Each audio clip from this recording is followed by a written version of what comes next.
आज मैं आपके साथ ईद स्पेशल फटकड़ी लोशन शेयर करने लगी हूँ जो कि आपकी 60 साला बूढ़ी रिंकल भरी स्किन को बिल्कुल टाइट और ट्यूबलाइट की तरह चमकदार कर देगा। आपके फेस पे भी जितनी फाइन लाइंस होंगी जादू की तरह रिमूव हो जाएंगी। अस्सलाम वालेकुम मेरे प्यारे दोस्तों, इधर मैंने सोप ले लिया। जो भी सोप आपका फेवरेट है वो आपने ले लेना है और इसको ग्रेटर से ग्रेट कर लेना है। इधर मैंने हाफ सोप लिया है। इसके बाद आपने इसमें ना रोज़ वाटर या सिंपल पानी है ना वो ऐड करके इसको ना ओवरनाइट के लिए 4 से 5 घंटे के लिए डिप करके रख देना है। अच्छी तरह मिक्स करके मैं इसको ओवरनाइट के लिए कवर कर दूंगी। मॉर्निंग में ये देखें बिल्कुल सॉफ्ट हो चुका है। अब आपने चम्मच के साथ इसको अच्छी तरह मिक्स करना है। अगर चम्मच के साथ मिक्स ना आ रहा हो तो विस्क के साथ इसको अच्छी तरह मिक्स कर लें। ये थोड़ा गाढ़ा ज़्यादा हो गया, थोड़ा सा रोज़ वाटर मैं और ऐड करूँगी और इसको इतना मिक्स करूँगी ये बिल्कुल फ्लफ़ी हो जाएगा, साइज़ में भी डबल हो जाएगा।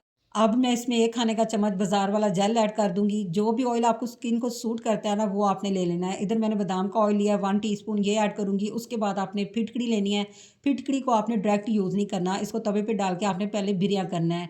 तो जैसे मैं इसको तवे पे ऐड करूँगी, इसको हीट मिलेगी, ये मेल्ट हो जाएगी। मेल्ट होने के बाद ये ड्राई होना शुरू हो जाएगी। फिर आपने इसको ठंडा करके पीस के ना छान के किसी भी ड्राई जार में 2 साल तक स्टोर कर लेना है, ये बिल्कुल ख़राब नहीं होगी। तो इधर ये देखिए मेरे पास बिरिया की हुई फिटकड़ी है, तो हाफ़ टी स्पून मैं ये फिटकड़ी पाउडर ऐड कर दूँगी और इसमें हाफ़ टी स्पून मीठा सोडा और हाफ़ टी स्पून नमक ऐड करके आपने इसको अच्छी तरह मिक्स करना है। वैसे तो ये जो लोशन है ना, ये हाथों और पाँव के लिए है। अगर आप इसको फेस पे यूज़ करना चाहते हैं, एज़ अ फेस वॉश आप इसको यूज़ कर सकते हैं। ओवरनाइट आपने इसको हाथों और पाँव पे लगाना है।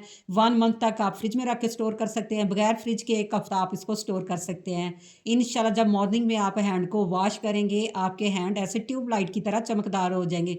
जल्दी से इसको ट्राई कीजिए। मज़ीद अच्छी-अच्छी टिप्स के लिए मेरे अकाउंट को फ़ॉलो कीजिए।